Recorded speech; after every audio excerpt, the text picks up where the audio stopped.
Janë hedhur themelet e para të shtëpisë muzej që do të ndërtohet për nder të shkrimtarit të madh Dritor Agolli në fshatin e tij të lindjes, në Menkulas të Devollit, një investim me një vlerë prej rreth 20 milion lekësh, që vjen si një bashkëfinancim i Bashkisë Devoll dhe Këshillit të Qarkut Korç. Të pranishëm në këtë aktivitet kanë qenë përfaqësues të pushtetit vendor, familjar, mësues, bashkëshatar, miq e dashamirës të shkrimtarit. Është një projekt i mirëpritur, i shumë dëshiruar. Shpresoj që brenda afateve të përcaktuar në kontratë, ky projekt të përfundojë dhe të vazhdojë me procedurat e muzealizimit.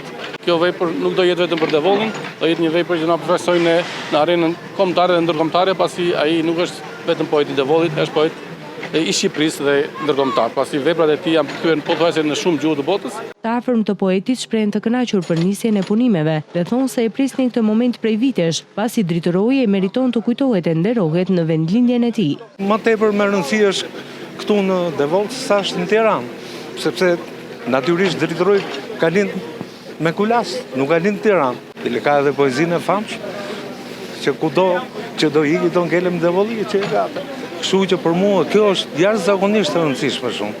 Dritor Agolli i koqë i vogël, po Menkulas nuk e harovi kurrë. Kur vinte këtu, dilte dhe shikonte po Çrovat, shikonte nga Mulliri, lumin Devoll dhe kënaqej. Punimet për ndërtimin e muzeut parashikohet të zgjasin 6 muaj.